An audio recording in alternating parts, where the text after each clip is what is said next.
నరవణే రాసిన 4 stars of destiny పుస్తకం అంశం పార్లమెంట్ ను కుదిపేస్తోంది. నరవణే పుస్తకం ఒక్క కాపీ కూడా ఇంకా ప్రచురితం కాలేదని పెంగ్విన్ రాండమ్ హౌస్ ఇండియా ప్రకటించిన నేపథ్యంలో నరవణే 2023లో చేసిన ఎక్స్పోస్ట్ ను రాహుల్ గాంధీ గుర్తు చేశారు. నరవణే లేదా పెంగ్విన్ సంస్థ వీరిలో ఎవరో ఒకరు అబద్ధం చెప్పారని, అది ఎవరో ప్రజలే తేల్చుకోవాలని రాహుల్ గాంధీ చేసిన వ్యాఖ్యలు ఇప్పుడు హాట్ టాపిక్ గా మారాయి.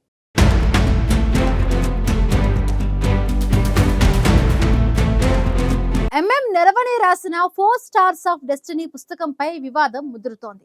ఈ నేపథ్యంలో నరవణే రాసిన ఆ పుస్తకం ఇంకా ప్రచురితం కాలేదని పెంగ్విన్ రాండమ్ హౌస్ ప్రకటించడంతో పాటు సోషల్ మీడియాలో ఉన్నవి అనధికారిక కాపీలు అని స్పష్టం చేస్తూ ఒక అధికారిక ప్రకటనను విడుదల చేసింది. దీంతో గతంలో నరవణే ఎక్స్ లో చేసిన పోస్ట్ ను ప్రస్తావించిన రాహుల్ గాంధీ నరవణే పెంగ్విన్లలో ఎవరో ఒకరు అబద్ధం ఆడుతున్నారని, అది ఎవరని ప్రజలే నిర్ణయించుకోవాలని చేసిన వ్యాఖ్యలపై పెద్ద ఎత్తున చర్చ జరుగుతోంది.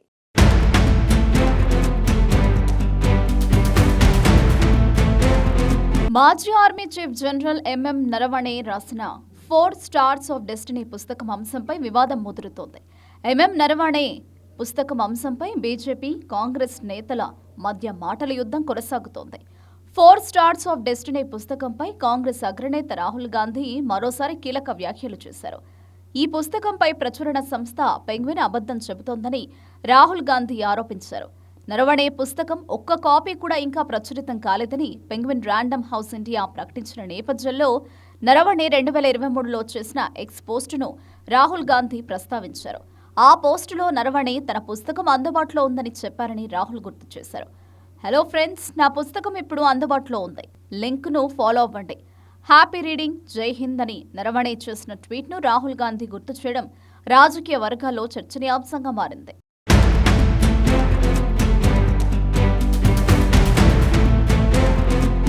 నరవణే రాసిన 4 స్టార్స్ ఆఫ్ డెస్టినీ పుస్తకంపై వివాద నేపథ్యంలో ఆ పుస్తకం ఇంకా ప్రచురితం కాలేదని పెంగ్విన్ రాండమ్ హౌస్ పేర్కొంది. ఒక్క కాపీ కూడా ఇంకా పబ్లిష్ కాలేదని పెంగ్విన్ రాండమ్ హౌస్ వెల్లడించింది. సోషల్ మీడియాలో ఉన్నవి అనధికారిక కాపీలు అని పెంగ్విన్ సంస్థ స్పష్టం చేస్తూ ఒక అధికారిక ప్రకటనను విడుదల చేసింది. జనరల్ నరవణే రాసిన 4 స్టార్స్ ఆఫ్ డెస్టినీ పుస్తకానికి తామే ఏకైక అధికారిక ప్రచురణ కర్తలమని, ఆ పుస్తకాన్ని తాము ఇంకా ప్రింట్ కూడా చేయలేదని, అలాగే డిజిటల్ రూపంలో కూడా అందుబాటులో లేదని పెంగ్విన్ సంస్థ తెలిపింది. నరవణే పుస్తకాన్ని ఏ రూపంలోనూ కూడా తాము పంపిణీ చేయలేదు, బహిర్గతం చేయలేదని, ప్రస్తుతం ఈ బుక్ ప్రింట్, డిజిటల్, పీడీఎఫ్ లేదా మరే ఇతర రూపంలో ఉంటే అవన్నీ మా సంస్థ కాపీరైట్ ఉల్లంఘన కిందకే వస్తుందని పెంగ్విన్ సంస్థ పేర్కొంది. దీనిపై తాము చట్టపరమైన చర్యలు తీసుకుంటామని పెంగ్విన్ సంస్థ స్పష్టం చేసింది.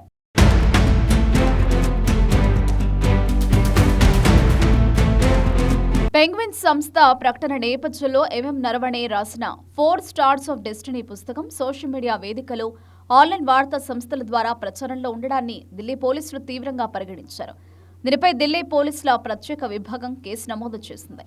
ఇంకా ఆమోదం పొందని పుస్తకాన్ని లీక్ చేశారన్న ఆరోపణలపై విచారణ ప్రారంభించినట్లు ఢిల్లీ పోలీసులు తెలిపారు. గత వారం లోక్సభలో ఈ పుస్తకంపై రాజకీయంగా వివాదం చెలరేగింది. రాష్ట్రపతి ప్రసంగానికి ధన్యవాద తీర్మానంపై చర్చ సందర్భంగా లోక్సభలో రాహుల్ గాంధీ నరవణే పుస్తకం గురించి ప్రస్తావించడానికి ప్రయత్నించారు. కానీ ఇంకా ప్రచురణ కాని పుస్తకంలోని అంశాలను సభలో ప్రస్తావించడానికి వీల్లేదంటూ రాహుల్ గాంధీ మాట్లాడేందుకు స్పీకర్ అనుమతించలేదు.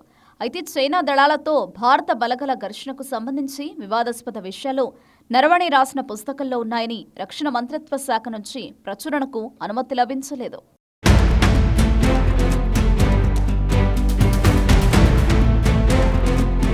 నరవణే 2023లో చేసిన ఎక్స్ పోస్టును ప్రస్తావించిన రాహుల్ గాంధీ ఆ పోస్టులో నరవణే తన పుస్తకం అందుబాటులో ఉందని చెప్పారని గుర్తు చేశారు. హలో ఫ్రెండ్స్, నా పుస్తకం ఇప్పుడు అందుబాటులో ఉంది. లింకును ఫాలో అవ్వండి. హ్యాపీ రీడింగ్, జై హింద్ అని నరవణే చేసిన ట్వీట్ను రాహుల్ గుర్తు చేసి కీలక వ్యాఖ్యలు చేశారు. ఈ పుస్తకం అంశంలో నరవణే, పెంగ్విన్ సంస్థ ఇద్దరూ నిజం చెప్తున్నారని అనుకోవడం సాధ్యం కాదని, నరవణే కానీ పెంగ్విన్ ఇండియా కానీ ఇద్దరిలో ఒకరు అబద్ధం చెప్పి ఉండాలని రాహుల్ అన్నారు. పెంగ్విన్ సంస్థ పుస్తకం ప్రచురించలేదంటోందని, కానీ ఆ పుస్తకం అమెజాన్లో అందుబాటులో ఉందని రాహుల్ గాంధీ గుర్తు చేశారు. 2023లో నరవణే నా పుస్తకం కొనండి అని ట్వీట్ చేశారని, తాను పెంగ్విన్ కంటే నరవణే మాటలనే నమ్ముతారని రాహుల్ గాంధీ పేర్కొన్నారు. నరవణే పుస్తకంలో ప్రభుత్వానికి ప్రధానమంత్రికి అసౌకర్యంగా ఉండే అంశాలు ఉండవచ్చని అనుకుంటున్నానని తెలిపిన రాహుల్, పెంగ్విన్ కానీ మాజీ ఆర్మీ చీఫ్ కానీ ఇద్దరిలో ఎవరు నిజం చెప్తున్నారనే విషయాన్ని ప్రజలే నిర్ణయించుకోవాలి అని చేసిన వ్యాఖ్యలు ఇప్పుడు చర్చనీయాంశంగా మారాయి.